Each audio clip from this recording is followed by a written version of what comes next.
Hey friends, and welcome back to the series on how to move away from one-to-one classes. I am Elena Mutunona and I help online language teachers and coaches do exactly that. Find sustainability and abundance in their business and different ways to teach languages in an empowering way, both for your client and for you. Because if you don't feel empowered, or if you feel exhausted all the time, there is very little that you can actually do for your client. And there's very little that you can do to inspire them to continue learning and growing. In today's video, I'm going to talk about speaking programs. In the previous video, I shared with you the major mistakes that I made when I first moved away from one-to-one classes, and the mistakes that most of the teachers make. Now, these mistakes were not there to point them out or to tell you to avoid them, because whether or not you want it, you are going to experience these mistakes and failures. The purpose of these videos is to make you aware, first of all, that you are going to have mistakes, because when you try something new, that is inevitable. It's the same with learning a language. And in today's video, I'm going to show to you how, as you keep showing up and keep trying out programs, you will find ways to make them work. And so the video, and particularly the doodle that I'm going to share with you today, which comes from my masterclass From One to Infinity, and you can check it out in the description.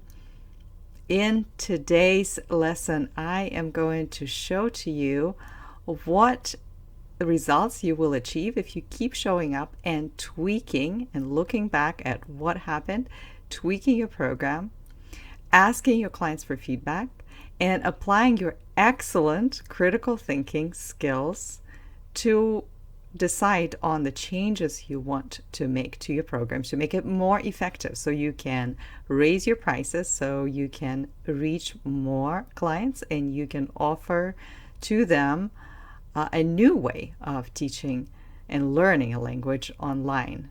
A more flexible way, a more effective way, a way that will give them more agency over their results, and it will make them feel more empowered and inspired to continue. Here are 4 elements of a successful program, and this is one of my doodle slides that I prepared for the One to Infinity Masterclass, and again, the description will give you the link if you want to check it out. So usually your very first iteration of the program is not going to be as successful as you hope it to be, and that's okay. The mistakes that you make, or the things that you encounter in the process, for example, people are not engaging, or people feeling overwhelmed, or not as excited about what you have to offer, have nothing to do with you or your expertise. They have to do with you getting used to the format and learning, navigating how to make it more effective for your students, because ultimately this is what it's all about. So when you introduce this program that has no one-to-one classes, and you end up, as we talked about in the previous session, over-delivering, or maybe giving too many materials, a big variety of materials, and too many prompts, and as you're trying to kind of prove yourself to your student that you are a good teacher, and when it doesn't work, it feels sometimes very personal, because not only did you create it, you put it out there, you were really brave and courageous, but it didn't work the way you wanted to. Now, it does not mean it's not going to work. It just means that you want to take the things that worked and didn't work and analyze them. Now, this would be, as I put it, take 5, but it does not necessarily have to be your 5th iteration. It might be your 2nd or 3rd. And if every time you create a program and sell it and run it, you feel like your students are getting it and they are more motivated and it's easier for you to run it, then you know effectively that you're on the right track. And I have noticed from my own experience, as well as working with online language teachers, that these four components are usually the elements of a successful program. This is what you will see getting, feeling like better about as you do this program again and again. First of all, you are going to choose on fewer prompts.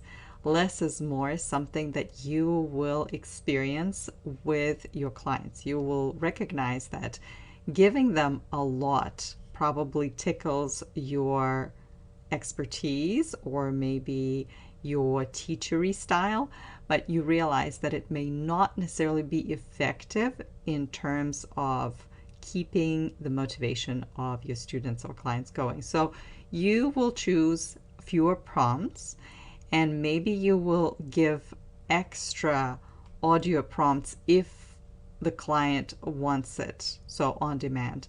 But in your program, you may probably have 2 or 3 prompts a week, and they would be very simple. Which takes me to the second point. Your samples of materials are going to be really small. It's kind of like bite-sized learning. So you're not going to give 40, 50 pages of text to read. You might give 2 paragraphs or 1 paragraph of a very specific text, and particularly if that text has a lot of vocabulary, or maybe it has the vocabulary that your client really needs. Chances are they will remember it better when they only have 1 or 2 paragraphs to read and report back on them than when they have several pages. So it's up to you. Of course, you can send them huge materials, but you demotivate your clients, and then they will say, well, we don't want that. We just want one-to-one. So the client, as a result of even these changes, as you make changes, will say, I want more of this. And that's what will keep you motivated to see, okay, this is working. I'm going to make it work or improve it. You will have minimum work yourself, and your client will feel like the work that they're doing is not too burdensome. However, they will complete it and they will redo it, and you will have great interaction. So for example, if your client is way advanced and they do not really need constant mistake correction, this is going to be pure fun. You will be asking deeper questions. People will be getting more introspective, which is what you want for language learning, because you don't just want them to memorize the rules, you also want them to use the language in a variety of ways. And in order to use it and to learn to use it in a more advanced way, it helps to apply to their lives, which is where reflective exercises come in. And finally, competitive pricing. So once you run it and it works and you feel like, okay, I think I'm going to make these changes and go out there and sell it and see how it works. Once it starts working, once you get good testimonials from people where people say, yes, we really want this, we want more of this, then you will have an opportunity to see the value of this program for yourself and especially for your client. And then you will have the confidence to increase your price.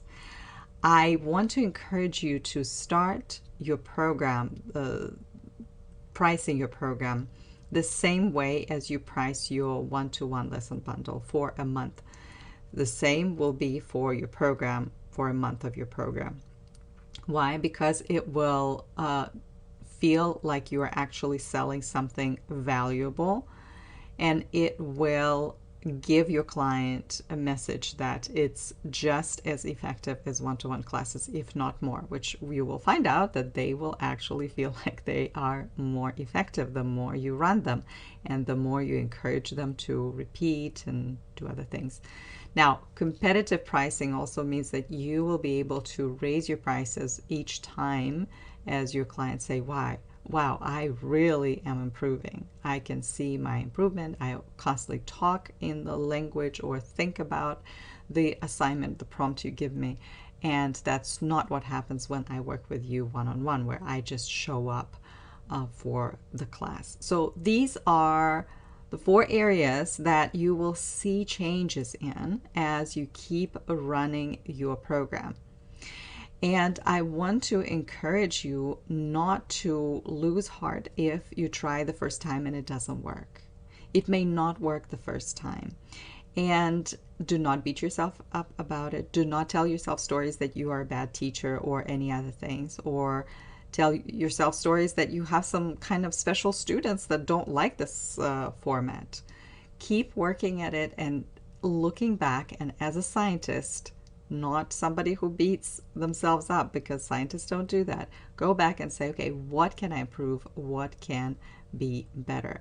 And as you improve your program and as you spend less time running it and actually getting more into the mode of a coach that inspires the client to do their own work and take agency for their own results, you will also be inspired to rethink your pricing in general and increase what you charge per hour. And that is what's going to happen, because you won't be able to charge the same for a program that does not require your time in front of the screen at the same time with the client and the actual time where you show up and coach in real time. So this is also a great way to eventually increase your prices. But that's a special added bonus that will come with it. Well, this is it for today. I hope you enjoyed this video. If you liked it and you would like to hear more from me, I create videos weekly unless otherwise noticed. Please subscribe to this channel and tell at least one of your online teacher friends about this work, because as it has changed and inspired you, it's going to change and inspire many other online language teachers. And I'm so thankful for you tuning in today and for the extra time that you might take to share this video with your teacher friends. If you want to learn more about moving away from one-to-one classes, please check out the link to the masterclass that I created called From One to Infinity, and the link is in the description. Or if you want to hear from me about my future events and things that I do, or the content I create, or just the little tidbits of wisdom that I am gaining as I am on this journey as well with you, you can sign up to my newsletter. Thank you so much and have a lovely day.